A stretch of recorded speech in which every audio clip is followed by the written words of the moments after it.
အားလုံးပဲမင်္ဂလာပါခင်ဗျာဒီကနေ့မှာတော့ဒါအမေရိကန်နိုင်ငံနဲ့ဖိလစ်ပိုင်နိုင်ငံတို့ရဲ့ဘိုင်ကာဒန်2025ဈေးလေ့ကျင့်မှုဒါနဲ့ပတ်သက်ပြီးညှောက်ပြီးတော့ဒီဘိုင်ကာဒန်2025ဆိုတာဒါဒီနှစ်နိုင်ငံရဲ့ဒါနှစ်စဉ်လေ့ကျင့်နေတဲ့ဈေးလေ့ကျင့်မှုဒါဒီနှစ်မှာဆိုရင်ဒါဒီနိုင်ငံနှစ်နိုင်ငံကတပ်ဖွဲ့ဝင်14,000ပါဝင်တာပေါ့အဲ့တော့အမေရိကန်ဘက်က9,000ဒီဘက်ကဖိလစ်ပိုင်က9,000ပါဝင်တယ်လို့ဒါဒီလင်းကျင်ထာ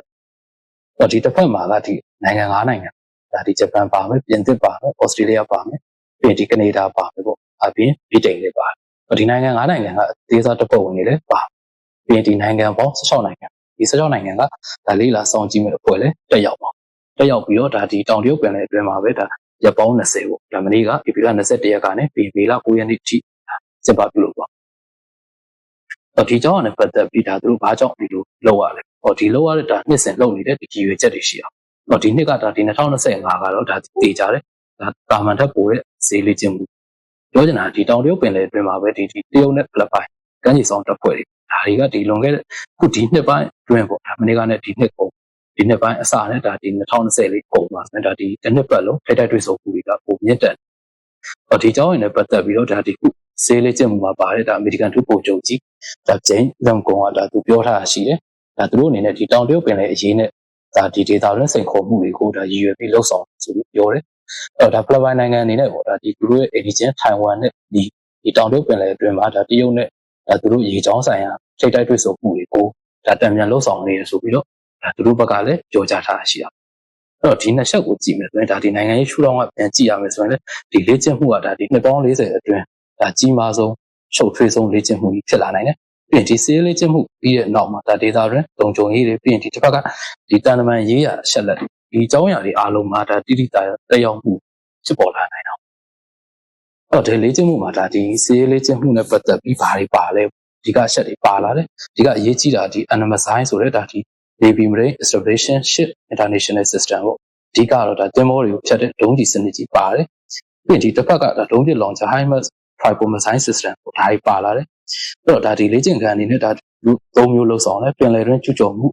ဒါဒီဟာကိုတားဆီးမဲ့လေ့ကျင့်ခန်းပါတယ်ပြီးရင်ဒီဖက်လုံးကြီးအန်ရတွေကိုခုခံကာကွယ်မဲ့လေ့ကျင့်ခန်းပါတယ်ပြီးရင်ဒါဒီပြင်လယ်တွင်းတိုက်ပွဲအစမ်းလေ့ကျင့်ခန်းဒီလေ့ကျင့်ခန်းသုံးခုလည်းပါလာတာတွေ့ရတယ်အဲ့တော့ဒါအဓိကလေ့ကျင့်ခန်းတစ်ခုလုံးဆောင်မှာတော့ဒါဒီဖိလစ်ပိုင်နိုင်ငံရဲ့ဒါတင်မိုဒဇင်ကိုဒါမြုပ်တဲ့အထီကိုဒါသူတို့လုံးဆောင်မဲ့လေ့ကျင့်ခန်းလည်းပါလာတာအဲ့တော့ဒီချက်တွေကိုကြည့်မယ်ဆိုရင်အခုဒီစီးရေးလေ့ကျင့်မှုကြီးကဒါဒီအဓိကကဒါဒီတရုတ်ရဲ့ရေချောင်းရှက်ထွင်မှုကိုဒါသူတို့ဓာတ်ရိုက်ကိုလုံးဝပြင်းပြထန်ထန်စန့်ကျင်ပြီးတော့ဒါဒီဟန်တာမှုအထီကိုလှုပ်ဆောင်နေတာကိုတွေ့မြင်ကြရအဲ့တော့ဒါဒီနှစ်နိုင်ငံကဒါဒီခုလေ့ကျင့်နေဆိုပြီးတော့မဟာမိတ်နိုင်ငံတွေပါလာတာဖြစ်တဲ့အတွက်အဓိကကတော့ဒါဒီထိတ်တိုက်တွေ့လာနိုင်တာကဒါဒီတရုတ်နဲ့ဒီဖိလစ်ပိုင်ပေါ့အဲ့တော့ဒါသူနိုင်ငံနှစ်နိုင်ငံအနေနဲ့ပေါ့ဒါဒီပြောဆိုမှုရှိသူတွေကဒါဘာတွေပြောထားလဲပေါ့ဒါတွေကိုထပ်ပြီးတော့လေ့လာအဲ့တော့ဖိလစ်ပိုင်နိုင်ငံပေါ့ဖိလစ်ပိုင်နိုင်ငံကဒါခုဒီလက်ရှိမှာဒါသူစစ်တပ်ရဲ့ဒါလေ့ကျင့်မှုမှာဒါအကြီးအကဲဖြစ်တဲ့ဗိုလ်ချုပ်ကြီးဖရန်စစ်ကိုလော်ဆန်ဆိုကဒါသူပြောကြားထားတာရှိတယ်သူဘာပြောကြားထားလဲဆိုတော့ဒါသူ့အနေနဲ့ဒါဒီဘယ်နိုင်ငံကိုမှဥတီပြီးတော့ဒါလှုပ်ဆောင်တာမဟုတ်ဘူးဒါသူတို့အနေနဲ့ဒီဒေတာအတွင်းအနေနဲ့ brief ခါတွေဒါဟန်တာဖို့ကာကွယ်ဖို့အတွက်ဆိုပြီးတော့ဒါသူကပြောကြားထားတော့ဒါဒီတရုတ်ဘက်ကဒါနိုင်ငံခြားရေးဝန်ကြီးဒါပြောရေးဆိုမှုရှိသူဒါကိုကြာကုန်ပြောထားတာရှိတယ်ဒါသူတို့အနေနဲ့ပေါ့ဒါတရုတ်ကဒီစီးအင်အားဖြန့်ကျက်မှုပေါ့ဒါထိုင်ဝမ်နဲ့ဒါဒီတရုတ်တောင်တရုတ်ပင်လယ်အတွင်းမှာဒါစီးအင်အားဖြန့်ကျက်တဲ့ဒါဘယ်နိုင်ငံကိုမဆိုးဒါသူတို့အနေနဲ့တပြက်သားသားစန့်ကျင်မယ်ဆိုပြီးတော့ပြောထားတာရှိတယ်ဒါသူအနေနဲ့နောက်ထပ်အဓိကဆက်ချက်ပြောသွားတော့ဒါဒီထိုင်ဝမ်ရေးနဲ့ပတ်သက်ပြီးတော့ဒါတက်ဆိုင်တဲ့သူဘယ်သူပဲပါပေါ့ဘယ်နိုင်ငံမဆိုးဒါဒီသူတို့ဘက်ကနဲ့ဒါဒီနိုင်ငံဘယ်မှာမိတ်နိုင်ငံဘက်ကပဲဖြစ်ဖြစ်အလုံးစုံဖို့ဒါသူတို့အနေနဲ့အကြံပြုခြင်းပြောချင်တာဒါသူတို့ဘီးနဲ့ကစားတဲ့သူတွေကမိမိကိုယ်တိုင်မီးလောင်တဲ့နေရာမှာပါဝင်လာလိမ့်မယ်ဆိုပြီးတော့ချိကိုဒါသူသတင်းစာရှင်းလင်းပွဲမှာပြောကြားထားတာအဲ့တော့ဒီခု By Garden 2025ဒါဈေးလေးကျင်းမှုကြီးကပြန်ပြီးတော့အနှစ်ရှုပ်ကြည့်ရမယ်ဆိုရင်ဒါဒီတာမန်ဈေးလေးကျင်းမှုတွေထပ်ပို့ပြီးတော့ဒါတိတိတတာကိုဒါပြောင်းလဲလာနိုင်တယ်အဓိကကဒါနိုင်ငံရေးကျဉ်းချက်နိုင်ငံရေးတက်ရောက်မှုတစ်ခုချီကိုဖြစ်လာနိုင်ပြောချင်တာဒီခုဖိလစ်ပိုင်ပေါ့ဖိလစ်ပိုင်အနေနဲ့ကဒါဒီအမေရိကန်ပါတယ်ပြီးရင်ဒီဘက်ကအင်အားကြီးနိုင်ငံတွေဖြစ်တဲ့ဂျပန်ဩစတြေးလျပေါ့ဒါတွေနဲ့ဒါသူတို့အနေနဲ့ဈေးလေးကျင်းမှုပြီးတာနဲ့ဒါမဟာမိတ်ပါဝင်ပတ်သက်မှုကတိတိတတာထင်ရှားလာနိုင်တာပေါ့အဲ့တော့ဒါဒီဖိလစ်ပိုင်နိုင်ငံအနေနဲ့ဒါတရုတ်နဲ့ဆိုရင်ဒါသူတို့အနေနဲ့စီးပွားရေးရအောင်တန်တမာရေးရအောင်အဓိကကဒါဘော်ဒါကွဲလဲမှုတွေအများကြီးကြုံတွေ့လာတယ်ဒါရေရှည်မှာဆိုရင်သူအနေနဲ့တရုတ်နဲ့ဒါစိန်ခေါ်မှုတွေအများကြီးကြုံတွေ့လာ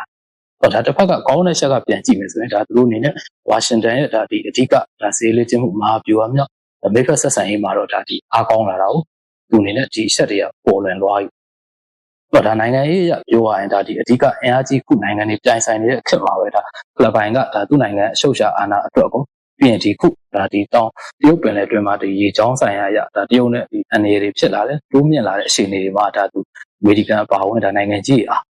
အားလုံးနဲ့ဒါဒီမဟာမိတ်ဆက်ဆံရေးကိုတိုးမြင့်ပြီးတော့ဒါလှုပ်ဆောင်လာတယ်တော့ပြောချင်တာဒီခုဘိုင်ကာဒန်2025ဒါစေးလေးချင်းမှုဒီစေးလေးချင်းမှုကြီးကဒါခုဒီပုံမှန်ထက်ပို့ပြီးတော့ဒါပြင်းထန်လာတယ်ပြီးတော့ဒါတစ်ဖက်ကကြည့်မယ်ဆိုရင်ဒီပေကျင်းရဲ့ဒါတောင်တရုတ်ပင်လယ်တွင်းမှာရှိတဲ့ဒါရေချောင်းလှုပ်ရှားမှု